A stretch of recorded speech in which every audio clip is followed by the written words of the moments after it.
All right, hello everyone. I'm back again with more Wyvern cards. I was flickering with lights. That might be better, but I'm going to go with that. I think it looks better from my angle. I could be wrong.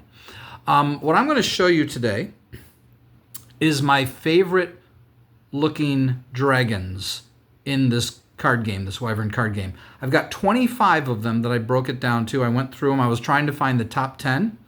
And then from these 25 cards, I picked my 10 favorite. I may have missed one or two. It's possible. So if and some of you are going to say, what about this card? What about that card? And it might just be that they just didn't make my top list. And if I did this again, it might be different. Like this one almost made my top 10. This is, I believe this is pronounced Amphisbaena. It's one of the biggest dragons in the game. He has no ability. He's a big 6 strength dragon, so he costs you 6 gold. In Wyvern, you begin with 25 gold. So if you are playing big dragons, you will run out of gold real fast. If you play little dragons, you won't. But little dragons lose to big dragons. So that's the tension of the game. You start with 25 gold. When you run out of gold, you can't pay for your dragons. Now there's ways to make gold in the game. You can generate gold in the game.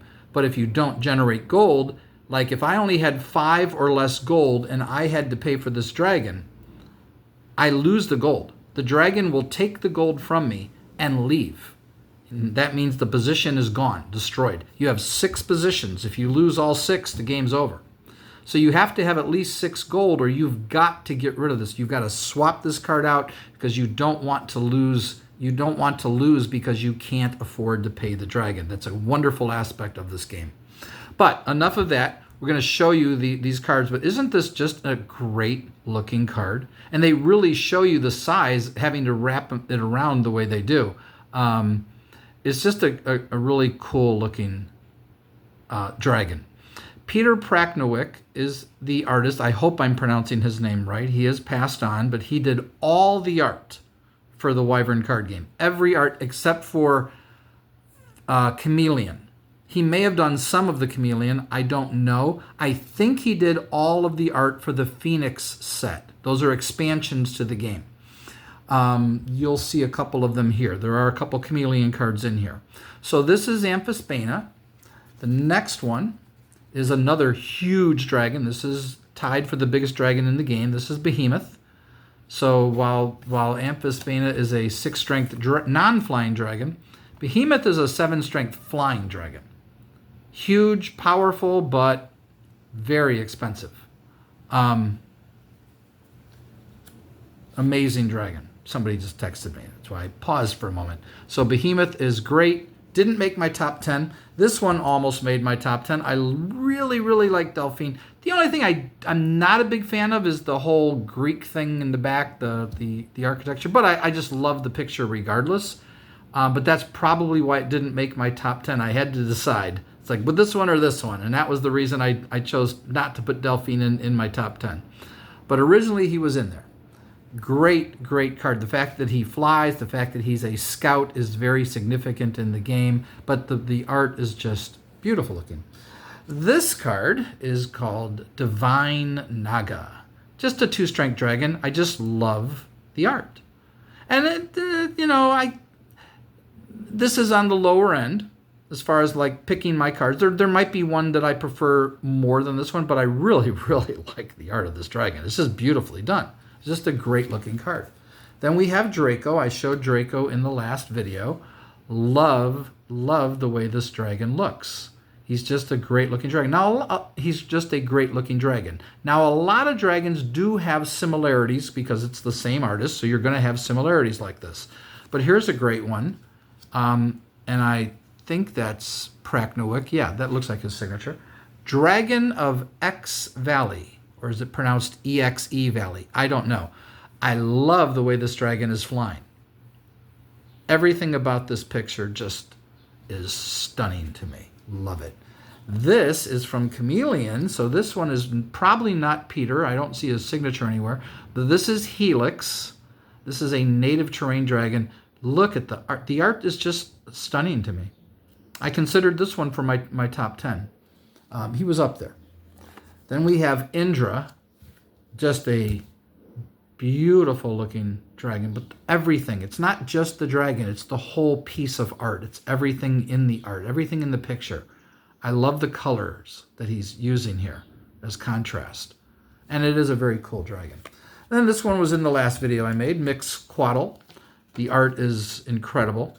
Don't know who the artists were for the Chameleon set, but my goodness, that is something else. Didn't make my top 10 though, but maybe it should be. Maybe it belongs. This is another native terrain dragon that I just think is incredible looking. This is Riplet. There's a ton of great looking dragons. I could easily show you 50. So it's very hard to pick the top ones. All right, this is Shapeshifter. So he's very interesting looking, but he takes on the base strength of the dragon. So if that big behemoth were to attack him, he would now be a 7-strength dragon. Or if he attacked this behemoth, he's a 7-strength dragon. So he takes on whatever the strength is, which means he'll be a 0-strength if a 0-strength dragon attacks, or he attacks a 0, he's 0. So it's good and bad. But Shapeshifter, very cool. Here's another one that I showed you from the last video. This is Ceto. Love the way it's drawn. Just love everything about it. It's perfect. It's a beautiful piece of art. And then this, I don't remember, was Vampire in it? But the fact that there's a dragon called Vampire, that's the other thing about this card game. Every dragon in this game is from a dragon of mythology. There is a dragon named Vampire. I did not know that. I said, well, that can't be from mythology, and yeah, it is. If you get this book on eBay, you can buy this on eBay, The Insider's Guide. They will go over every dragon, not from Chameleon. Chameleon might be made up dragons. I don't know. Chameleon was not out. The Chameleon set was not out when they made this book. But they do have, let me see if I can show you, a lot of here, all the Phoenix cards are right there. And then these are all the other cards before the expansion. So everything's in this book. And then they talk about all the different dragons. There they all are. All listed. And it's amazing. Great, great book. You can get it on eBay between $50 and $100. It just depends. So Vampire's amazing. Let me just see. Are we reaching the end? Okay. We haven't gotten to the... Oh, I know when we're getting to the top 10. So this is Vouvry, I believe.